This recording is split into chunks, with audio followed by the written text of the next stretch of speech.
Hello students, मैं संजय कुमार झा एक बार फिर से स्वागत करता हूं आपको अपने चैनल पे। आज का जो हमारा टॉपिक होगा वो होगा पॉपुलेशन ग्रोथ से रिलेटेड।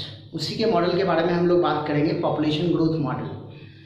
काफ़ी इंपॉर्टेंट टॉपिक बनता है क्योंकि इसको हम लोग बेसिकली ग्राफिकल मेथड से देखते हैं कि what are the various types of graph we observed during different types of growth occur in a population. तो इसको समझने के लिए हम लोग को कुछ टर्म्स भी समझना बहुत ज़रूरी है। देखिए वो टर्म्स क्या होगा, मैं पहले कुछ टर्म्स की बात कर रहा हूँ। वो टर्म्स क्या होगा, सबसे पहला टर्म जो हमारा है वो है कैरिंग कैपेसिटी। देखो कैरिंग कैपेसिटी नाम से पता चला, इसको हम लोग के से, कैपिटल के से रिप्रेजेंट करते हैं। तो अकॉर्डिंग टू नेम आप समझ सकते हो, जैसे किसी पर्टिकुलर एरिया में जो नंबर ऑफ इंडिविजुअल्स किसी पर्टिकुलर स्पेसीज के पाए जाते हैं वो एक्चुअली में उस पर्टिकुलर एरिया का किसी पर्टिकुलर इंडिविजुअल्स के, मतलब स्पेसीज के इंडिविजुअल्स के सर्वाइवल का एक लिमिटेड चांस प्रोवाइड करता है।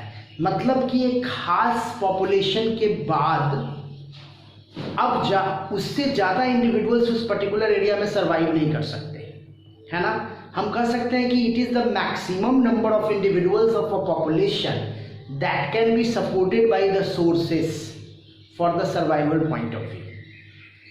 ठीक है ना, मतलब ये खास नंबर होता है, एक पर्टिकुलर नंबर ऑफ इंडिविजुअल्स होते हैं किसी खास पॉपुलेशन के जो उस रिसोर्सेस के से सपोर्टेड होते हैं अपने सर्वाइवल पॉइंट ऑफ व्यू के लिए। उसी को हम लोग बोलते हैं कैरिंग कैपेसिटी। तो मैंने क्या बताया, maximum number of individuals of a population that can be supported by source. Maximum number of individuals that can be supported by resources for the means of survival point of view, है ना। उसके survival point of view के हिसाब से जो number of individuals होते हैं ना, that is called carrying capacity of a given area, किसी खास एरिया का। अब देखो इसके बाद हम लोग बात कर रहे हैं इन्वायरमेंटल रेसिस्टेंस का। मैं बात कर रहा हूं इन्वायरमेंटल रेसिस्टेंस। देखो इन्वायरमेंटल रेसिस्टेंस का मतलब क्या होता है, क्योंकि कोई भी पॉपुलेशन अगर किसी पर्टिकुलर एरिया में सर्वाइव कर रहा है, इसका मतलब कहीं ना कहीं उस पॉपुलेशन का, कहीं ना कहीं उस इन्वायरमेंट का या उस वो जो हैबिटेट है उस हैबिटेट का कुछ ऐसे फैक्टर्स होते हैं जो उसके साइज को लिमिटेड करते हैं, मतलब उसके कैरिंग कैपेसिटी को मेन रूप से हैंडल करते हैं, है ना। तो वो जो फैक्टर जो पॉपुलेशन के साइज को लिमिट करता है, जो इन्वायरमेंट से रिलेटेड होता है, उसी को हम लोग बोलते हैं इन्वायरमेंटल रेसिस्टेंस। मतलब देयर आर नंबर ऑफ, जैसे टेम्परेचर हो गया, रेनिंग हो गया, इवन डिजास्टर्स भी कर सकते हो, फूड का रिसोर्सेज हो गया, ये क्या करता है एक लिमिटेड अमाउंट में, वही लिमिटेड अमाउंट उसके साइज को डिटरमाइन करता है। तो हम कह सकते हैं कि they are the some of environmental factors that limit the size of population. क्या है, some of environmental factors that limit the size of population, है ना। पॉपुलेशन के साइज को लिमिट करने वाले जो इन्वायरमेंटल फैक्टर्स होते हैं ना, उसको हम लोग बोलते हैं environmental resistance, environment resistance. Okay, इसको हम लोग रिप्रेजेंट कैसे करते हैं, तो कैरिंग कैपेसिटी के हिसाब से रिप्रेजेंट करते हैं, that is k minus N by K, जहां k क्या हो गया कैरिंग कैपेसिटी, n क्या हो गया पॉपुलेशन डेंसिटी, और k फिर कैरिंग कैपेसिटी। ओके, अब देखो इसी में एक और टर्म आता है that is called biotic potential. क्या टर्म है, बायोटिक पोटेंशियल। देखो नाम से पता चल रहा है, सारा का सारा जो है ना वो अकॉर्डिंग टू टर्म पता चलता है। बायोटिक मतलब लिविंग, पोटेंशियल मतलब क्या है, एक मतलब उसकी कैरिंग क्या है, उसका मतलब एक्सट्रीम लेवल क्या है, पोटेंशियल का मतलब क्या होता है, पावर उसका, है ना। तो हम कह सकते हैं कि किसी भी इंडिविजुअल्स, किसी भी पॉपुलेशन के अंदर जो इंडिविजुअल्स होते हैं ना, वो एक्चुअली में एक खास नंबर के हिसाब से, बायोमास के हिसाब से एक गिवन एरिया में सरवाइव करते हैं, है ना। उससे ज़्यादा अगर होगा तो उसका क्या हो जाएगा, मतलब वो डिस्ट्रक्शन में शुरू हो जाएगा, कहीं ना कहीं वो डिस्ट्रॉय करना शुरू कर जाएगा। तो हम क्या कहेंगे कि they are the maximum number of individuals of potential natality. क्या बोलेंगे, maximum number of individuals of a population, individuals of a population at potential nativity, at potential nativity, at potential nativity, है ना। इसी को हम लोग बोलेंगे बायोटिक पोटेंशियल। जनरली इसको हम लोग स्मॉल आर से रिप्रेजेंट करते हैं, है ना। अब देखिए, जब हमने ये तीन टर्म समझा, कैरिंग कैपेसिटी, इन्वायरमेंटल रेसिस्टेंस और बायोटिक पोटेंशियल, है ना, इंपॉर्टेंट बात ये है कि कोई भी पॉपुलेशन का जो ग्रोथ होता है ना, वो बेसिकली इन्हीं सपोर्टिव सिस्टम के साथ मैच करता है। जैसे मान लो बायोटिक पोटेंशियल हो गया, नेटिलिटी हो गया, मोर्टेलिटी हो गया, ये सारी चीज़ों को रिलेट करते हैं हम लोग एक दूसरे के साथ with the help of various growth model. Different growth model को अगर हम लोग देखें तो मैंने अभी आपको बात किया कि ज्योमेट्रिकल मॉडल होता है, एक्सपोनेंशियल मॉडल जिसको हम लोग बोलते हैं, और एक लॉजिस्टिक मॉडल होता है ना। तो हम लोग अब उसी के बारे में बात करने जा रहे हैं।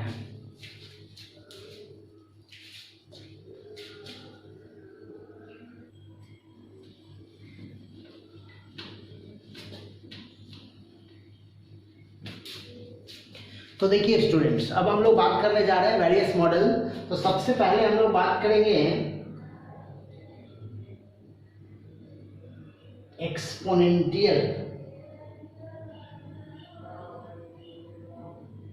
एक्सपोनेंशियल मॉडल के बारे में बात करेंगे, जिसको हम लोग बोलते हैं ज्योमेट्रिक, इसको हम लोग क्या बोलते हैं, ज्योमेट्रिक ग्रोथ, है ना। अब देखो, एक्सपोनेंशियल ग्रोथ और ज्योमेट्रिक ग्रोथ एक्चुअली में डार्विन के कॉन्सेप्ट पर रिलेटेड है।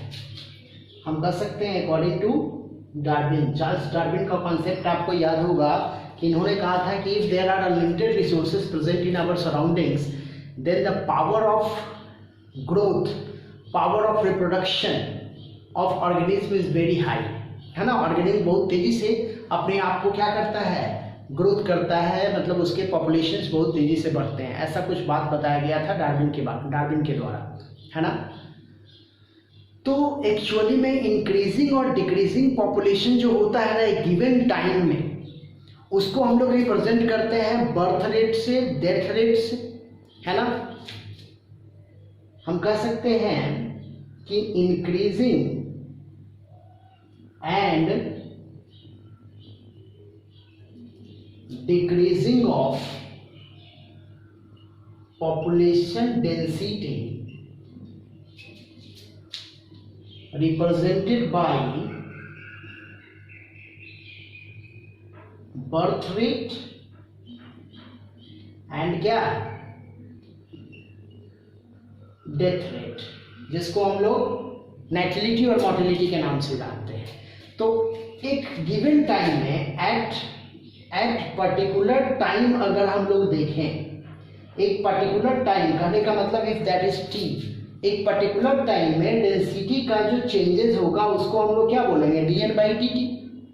स्मॉल चेंज को हम लोग रिप्रेजेंट कर सकते हैं। तो dn/dt इक्वल टू क्या हो जाएगा, b माइनस टी, क्या हो जाएगा, b माइनस टी, जहाँ ये बर्थ रेट है और ये डेथ रेट है, इनटू जो ओरिजिनल पॉपुलेशन डेंसिटी होगा। ओके, तो ये क्या हो गया, बर्थ रेट हो गया, ये हो गया डेथ रेट, और ये क्या हो गया, ओरिजिनल डेंसिटी, और ये dn/dt जो है वो चेंज ऑफ टाइम है ना। अब देखो, जनरल वे में अगर हम लोग कहें तो बर्थ रेट और डेथ रेट जो होता है ये डिटरमाइन होता है इंट्रिंसिक फैक्टर से, because there are number of intrinsic factor which are responsible to increasing the birth rate and death rate, है ना। वो कैरिंग कैपेसिटी भी हो सकता है, डिफरेंट टाइप के सिस्टम्स हो सकते हैं। तो हम कहेंगे यहाँ पे क्या कि इफ b माइनस डी बराबर क्या, आर क्या है, इंट्रिंसिक रेट है। ये क्या है, इंट्रिंसिक रेट है, जिसको हम लोग बायोटिक पोटेंशियल के नाम से भी जानते थे। क्या जानते थे, बायोटिक पोटेंशियल, याद होगा अभी मैंने बताया है इसको, तो बायोटिक पोटेंशियल के रूप में जानते हैं। तो यहाँ पे अगर b माइनस डी बराबर आर हो गया तो मैं इस इक्वेशन से क्या लिख सकता हूँ, dn by D T is equal to क्या हो जाएगा, Rn।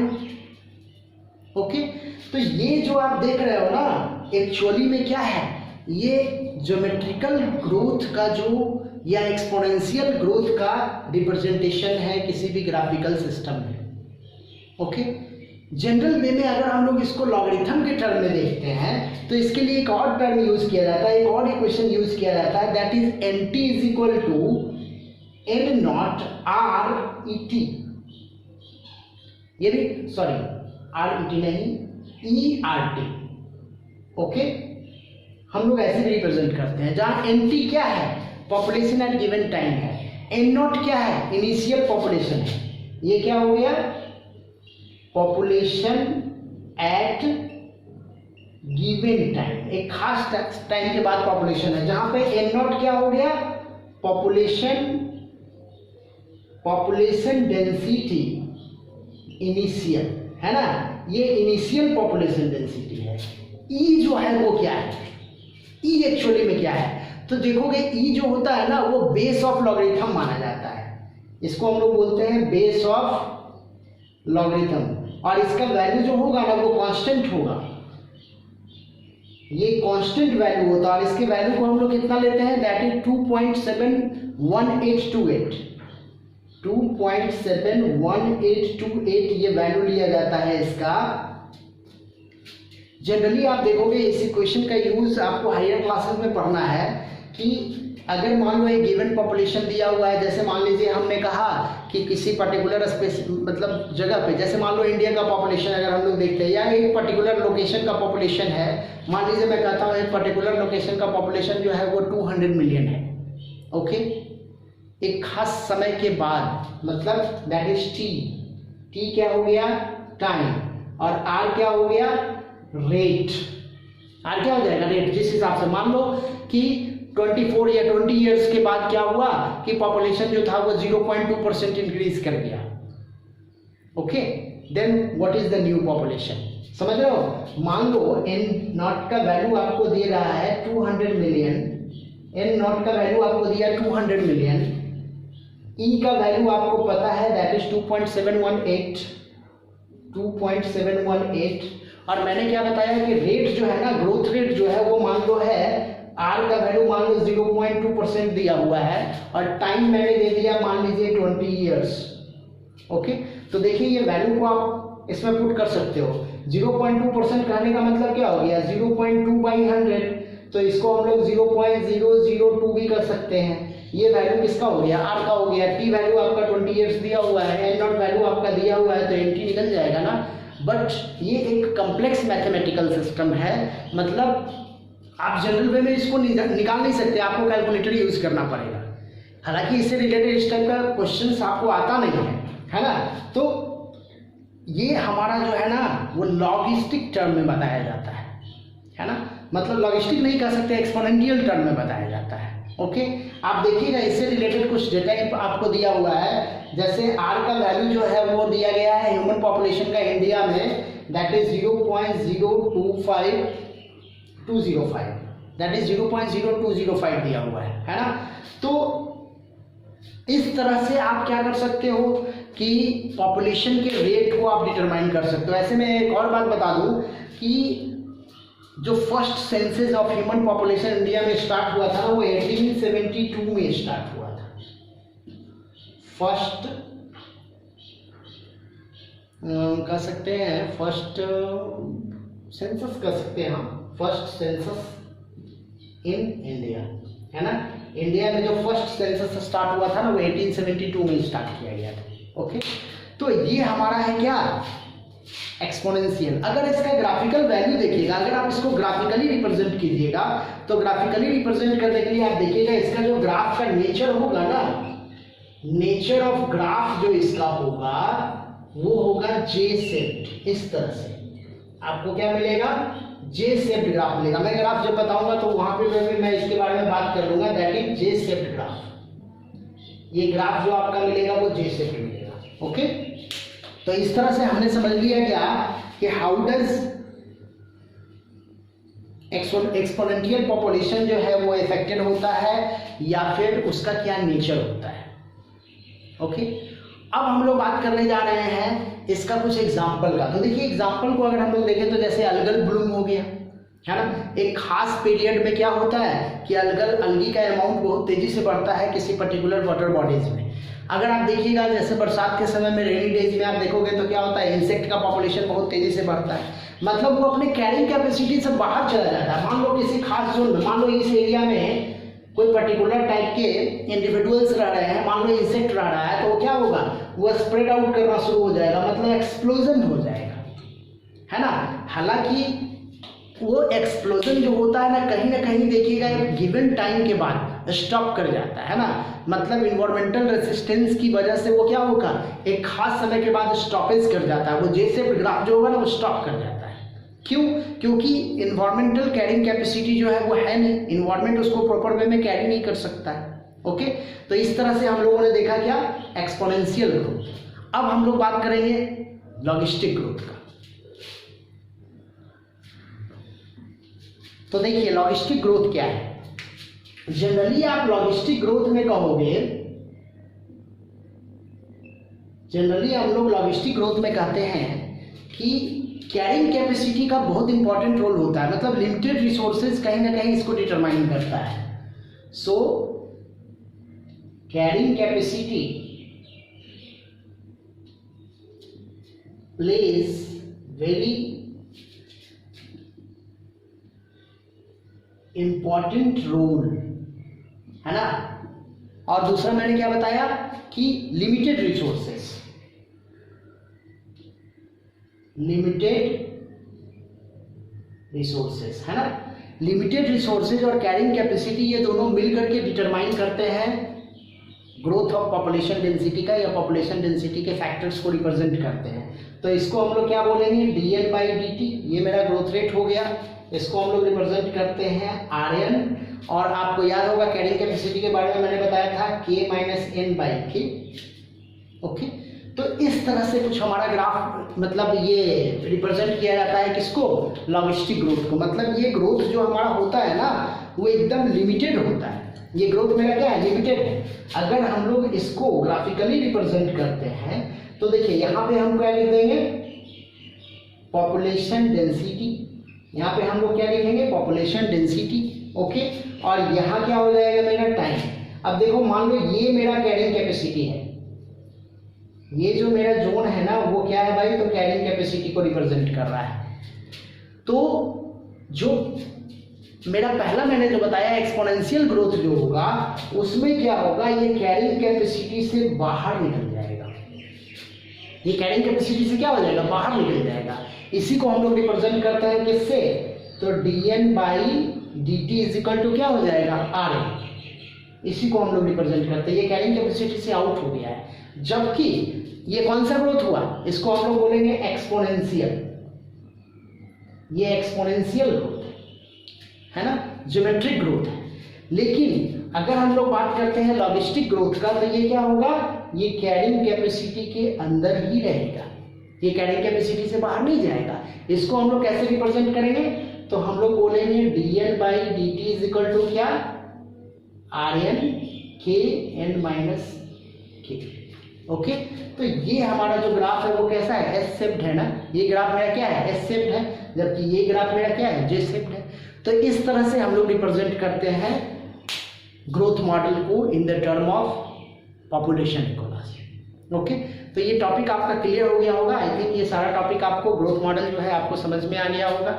इसमें बहुत सारे होते हैं, जैसे जितने भी, और मोस्ट ऑफ द जो मतलब पॉपुलेशन एक्सप्लोजन जिनमें नहीं होता है, जनरल वे में पॉपुलेशन ग्रोथ होता रहता है, उनमें वैसे ऑर्गेनिज्म को हम इसमें शामिल कर सकते हैं। और इसमें हम किसको शामिल कर सकते हैं, जिसमें पॉपुलेशन एक्सप्लोजन होता है। जैसे मान लो मैंने बताया इंसेक्ट के बारे में, मैंने आपको बताया अलगल ब्लूम के बारे में, तो ये सब करता है। ओके, तो ये सारा टॉपिक आपका क्लियर है, ये सारा टॉपिक आपको अच्छे ढंग से समझ में आ गया होगा।